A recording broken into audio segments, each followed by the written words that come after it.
Hey guys, it's Abby from Autumn of Pellinor, and today I'm doing the A to Z book tag.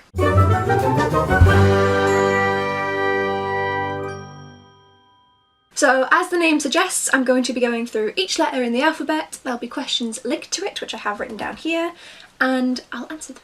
Simple as. So let's get started. A. An author you've read the most books from. I have two different answers for this. My childhood author would be Enid Blyton, because I read all 21 books of the Famous Five and all 7 books from both the St Clair's and the Mallory Towers series. That's a lot of books, but as I've been a little older, I would have to say Derek Landy. I've read all of the books that are out so far in the Skullduggery Pleasant series. I've not got round to the Demon Road series that he has, but I've read all of them. So Enid Blyton overall, but like, they're small childhood books, so as I've been a bit older, my middle grade books.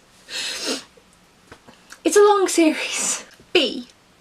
Best sequel ever. For me, I'm going to say Catching Fire, because I absolutely adored the second round of the Hunger Games. I just thought it was done so well, and yeah, I really loved this. An oldie but a goodie. C. What am I currently reading? Now that is a question and a half. So I'm not sure when this video is going to be going up, as I'm pre-filming before I move away, but at this current moment in time when I'm pre-filming on the 13th of September, I have been trying to read Truth's Sister by Phil Gilvin, but the length of it has been intimidating me and putting me into a slump, and I'd like to read one more book before I go, because I'm only taking 3 physical books down with me. So I'm going to switch and just stop reading that and try and read Anna and the Swallow Man by Gabrielle Savitt within the next 2 days. So today and tomorrow I want to try and finish that. It's a nice thin book, so I should be able to manage it. Fingers crossed. But when I'm actually at university, I am taking War and Peace, Game of Thrones, and what's that book called? Fall of Giants, I think. It's the first book in the Centuries trilogy by Ken Follett. I'm taking them 3, and I'll have some ebooks and stuff. So probably one of those 3 books. My drink of choice whilst reading is coffee. I do enjoy myself a coffee, and I love the taste of it. I used to hate it. Childhood me was weird. But the only problem is I can't have too many coffees. The extra caffeine is not good for my heart, so I need to invest in finding a good decaf so I can drink it, because I like reading at night time, and too many coffees plus coffee at night time is just not a good idea. E. E-reader or physical book? I personally vastly prefer physical books. I just like holding them, I feel more engrossed when I'm reading them, and it takes me longer to get into an e-book. However, I adore my e-reader, and it's one of my most prized possessions as well, along with all my books, so either one, but I much prefer reading physical. F. The fictional character I would have dated in high school. I'm gonna say Fang out of the Maximum Ride series. There's a few different people, but yeah, I'm gonna go with him. And that links into G. Glad you gave this book a chance. Maximum Ride, the series that Fang comes from. I picked up the 3rd book in the works.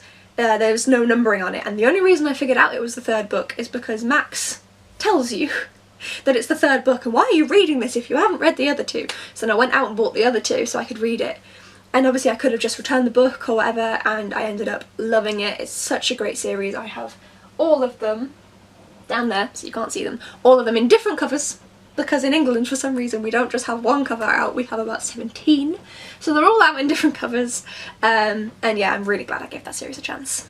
H. A hidden gem book. For me, that's Queendom of the Seven Lakes. You guys know if you watch my videos, there's a hair on my nose. Get off. You guys know if you watch my videos that I adore this series, and just Alice is such a beautiful writer.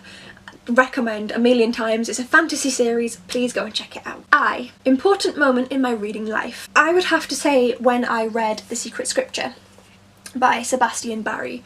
I started volunteering in my British Heart Foundation locally, which is a charity shop, so they sell second-hand books, and I picked this up, and this was the first book I read after being in a reading slump for over 3 years, possibly over 4 years. My compulsory education examination time really stopped me from reading. It put me under a lot of stress. It was hell. My GCSEs and my A-levels were hell. I was also at the beginning of my various chronic illnesses at the time, which just made it even more difficult to go through, so I just did not read at all. and this is the first book I read when in my first year at uni, and I'm so glad that I read it. It's not my favourite book by any means, but I did really enjoy it, and it's essentially what got me back into reading again. J. A book I've just finished. That would be Aru by David Meredith. This was sent to me by David Meredith for review. It's my first ever physical review copy, so this is staying with me forever. And I didn't expect to enjoy this as much as I did. The writing at the beginning wasn't great, I'll be honest, but it really develops as you go further into the book, and I think that he has real potential to write amazing books in the future, and I was very invested in the book by the end, and I'd like to read the sequel. I may have to buy it again when I have money. This is a running theme in my life. So yeah, I surprisingly really enjoyed it, although the writing at the start wasn't great. K. Kinds of books I won't read. So I don't like romance and chick lit. Like, you do you, I don't care, but I don't want to read it. I'll happily have romance in books. I mean, Six of Crows. Oh, guys in a I finally understood OTP when I read that. I never understood OTP. I was like, oh, why'd you get it? I need them. I need them. I need them. So yeah, if it's within a book of a different genre and I grow to love the characters anyway, I adore romances in that situation, but I don't just want to read about a romance. I need something else to happen too. L. The longest book I've read. I was surprised by this answer, but I probably shouldn't have been. It's Harry Potter and the Order of the Phoenix, because it is 870 pages long. Looking at this, it makes me think, like, why did I not consider this as one of my longest books that I've read? But I flew through all the Harry Potter books, so I just didn't think of it. But yes, this is my longest book, and if you're wondering why I have this cover with this accent, I bought a box set of the first 3 in the American covers when we lived on an American base, and therefore had to get all of the rest of them in the American paperback when it's out in hardback in the UK and you can't read it because you need to wait for it to come out in paperback in the US. We utilised our library. I remember when Deathly Hallows came out and me and Dad were waiting and we couldn't deal with it anymore. We could not deal with waiting for America to get their paperback, so we drove down to the library and got out the book and I read it and he was like, hurry up, read it faster, and then he read it. And then we bought it, so my Deathly Hallows copy's only been read like 2 or 3 times because I read the library copy twice. N. A major book hangover. What caused it? For me, my most major book hangover, other than, like, since I've been back into reading after my multiple year book hangover, which was caused by the GCSEs and the A-levels, like I said, it has been during the 7 in 7 readathon and then the booktubeathon back to back. I read 14 books in 14 days, and I had read before that and I was trying to read after that, it just did not work, and I was in such a slump my brain needed a rest. N. Number of bookcases you own. This is a bit awkward for me.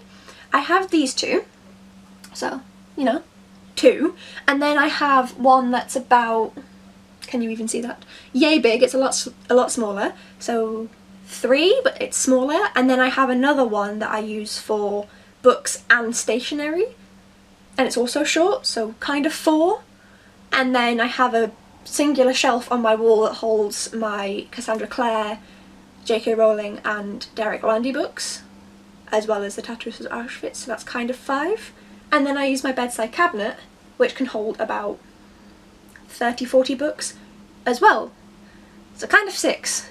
But like, they're not all this tall. Trust me, I wish. It would be so much easier. These are all double stacked and I hate it. I go on about it all the time. I cannot wait to be able to have these actually spread out.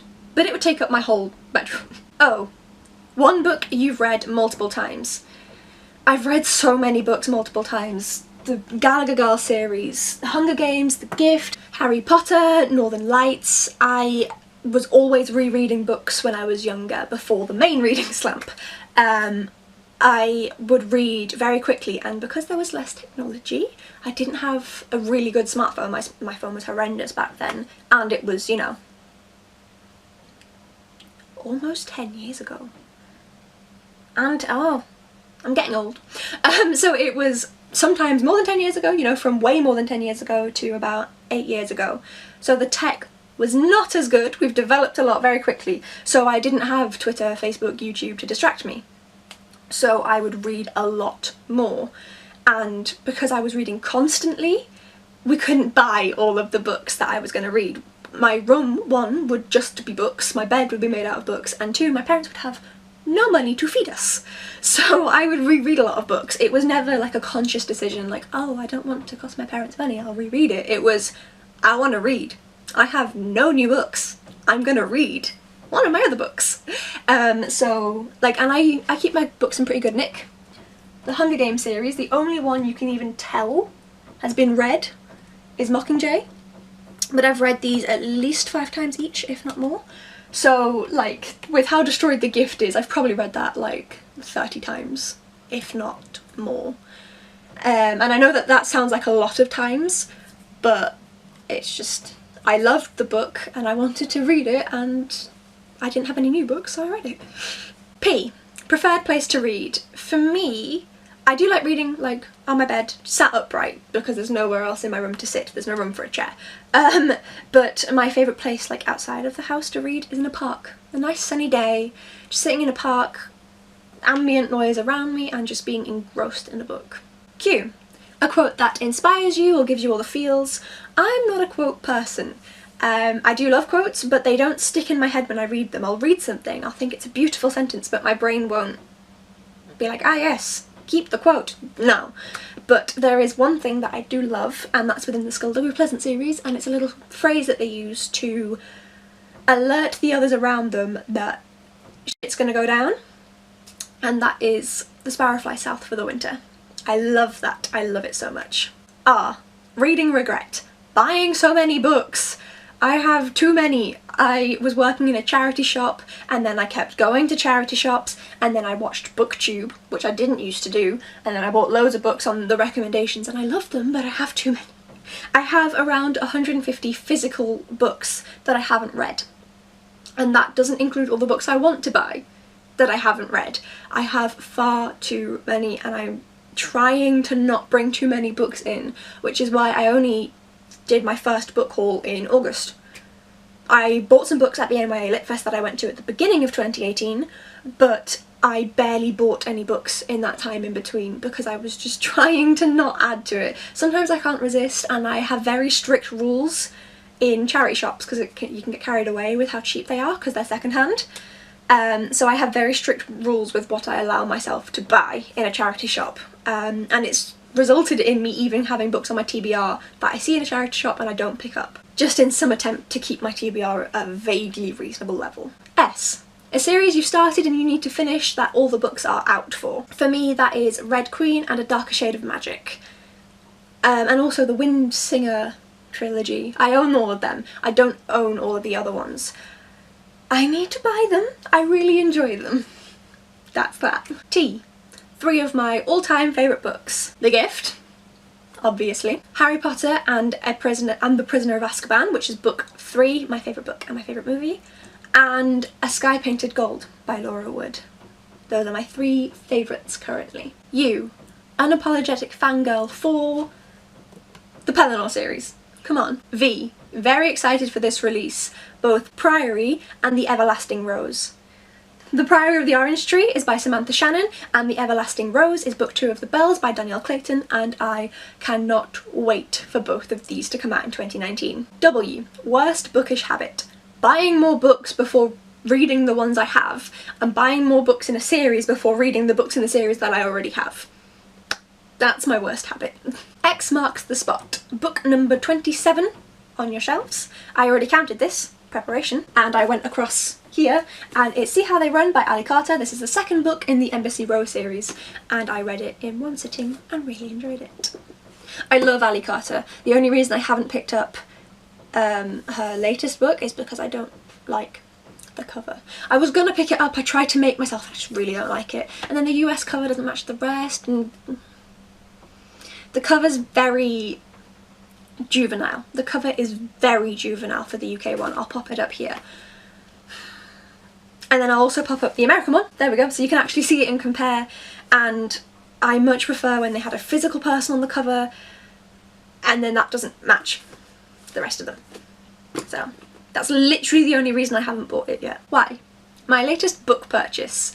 So the latest book that I've purchased, So the actual latest books that I purchased were from a charity shop.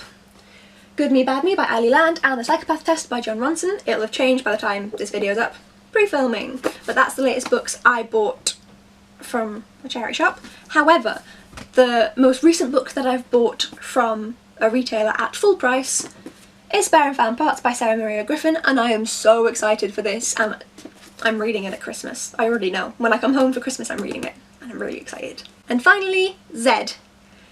So, Zzz Catcher, Sleep Catcher, a book that kept you up, and for me, it's Glass Sword. It's behind these guys. I'm not getting it out. I stayed up all night to read this, and with all due respect to Victoria Aveyard, it wasn't because I was encaptured. I was really enjoying it, but I could have went to sleep. I stayed up till 5 AM. I would have loved to go to sleep, but I desperately wanted to finish it before I went back to uni, and I was going back to uni the next morning, so I just stayed up until it was done. I was finishing that book before I left this house. And that is my version of the A to Z book tag. If you've done it or are going to do it, please leave the link to it down below in the comments and I'll go and watch it. My Instagram, Twitter, my Goodreads and my blog are all linked in the description down below. This was a really fun one, a little bit long, but really fun. And I hope you guys enjoyed. Hit subscribe if you want to see more from me, and I will see you guys next time. Bye!